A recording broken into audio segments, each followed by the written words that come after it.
Hi, Gabriel Josiah here.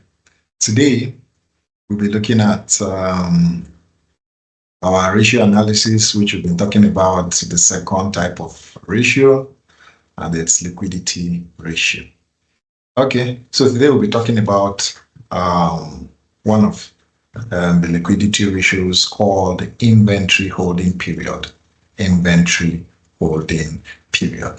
Okay, so let me share my screen. Let's look deeply into the course or into this ratio, which is inventory holding period. Okay, so looking at my screen, what is inventory holding period? It's a key efficiency metric or ratio that measures the average time it takes for a company to sell off its inventory.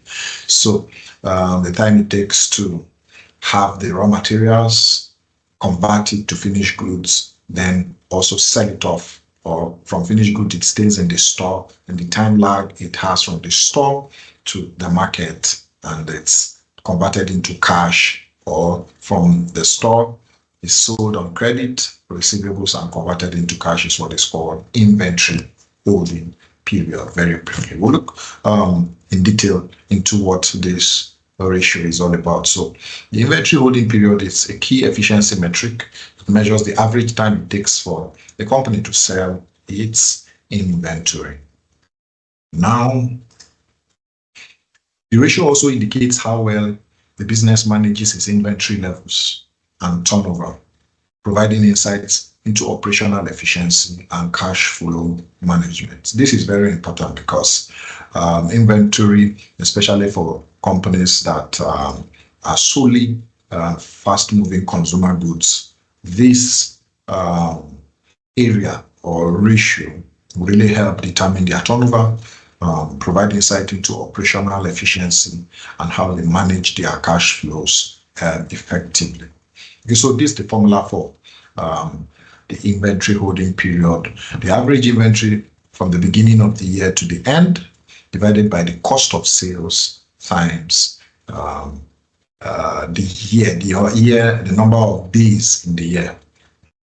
Typically it's 365. It's a leap year, it's 366. But normally in practice, we normally use 365 as the number of days. So the average inventory is the beginning, that's 1st of January, and the end, which is 31st of December, divided by 2. That's where we have the average inventory, divided by the cost of sales to have the inventory holding period. So let's still go with our normal example, Sharubutu Nigerian PLC, and look at how to calculate this ratio very practically. Okay, so Sharubutu and Sons, as you can see, Sharubutu Nigerian PLC, as you can see on the screen, the inventory on the 1st of January 2020 is about 300 million, while at the end, it grew to about 360 million. Okay, so let's pick our figure, our inventory figure for the beginning and the end, which is 300 million and 360 million for the ending. So let's use our Excel package to, as we've always done, to calculate. So the inventory, let's type this as the beginning, and also have second one as the ending for ease of understanding. So this is for 2020. For 2020, which is the beginning, and this is also for 2020, which is the ending. So I just take 360 and post it here. Okay, so let's have this calculated as a total. So we have 660, then we'll divide it by 2. Divide it by 2. So we'll have 2 here as what it's going to be divided by, and we have it as 660 divided by 2, and we have it as 330, which is our average inventory. This is simple to calculate, right? Okay, so we go now and pick our cost of sales. And our cost of sales is in our SCI, our income statement, and you can see our cost of sales is going to have for the ending. So take note of that. You are picking the ending of your cost of sales, which is 31st December 2020. So we have our cost of sales or cost of goods sold as 1 million naira.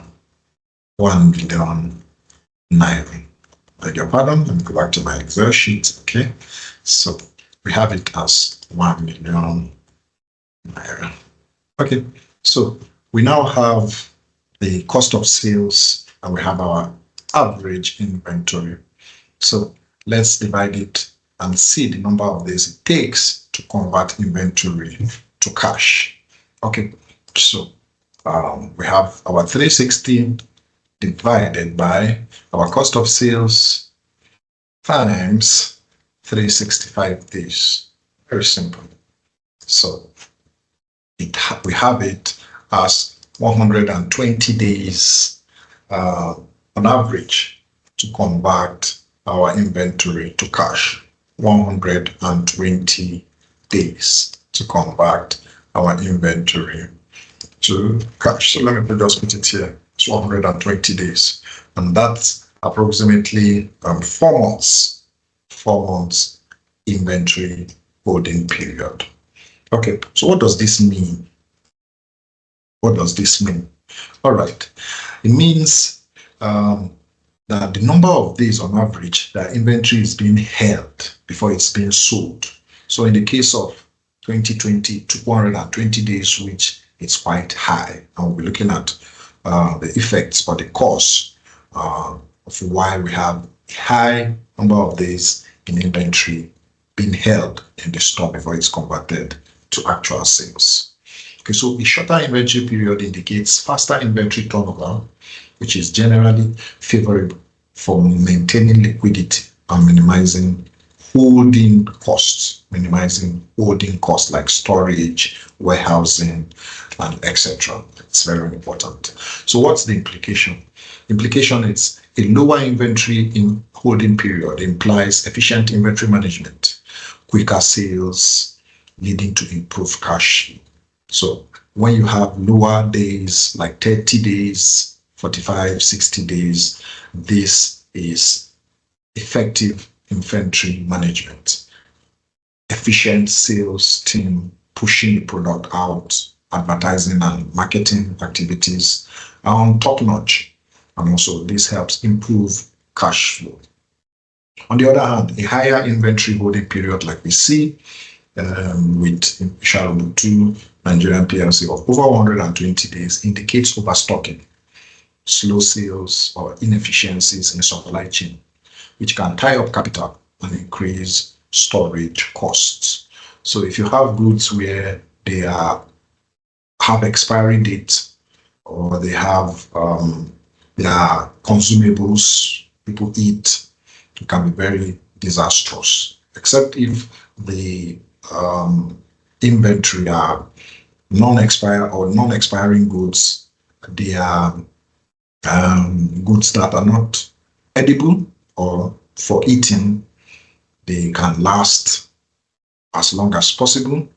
Well, a higher inventory period can be okay to some extent, but then it's always efficient to ensure your inventory is out and converted to cash in due time. It's very important. Okay, so what is the cause and effect? A short inventory holding period.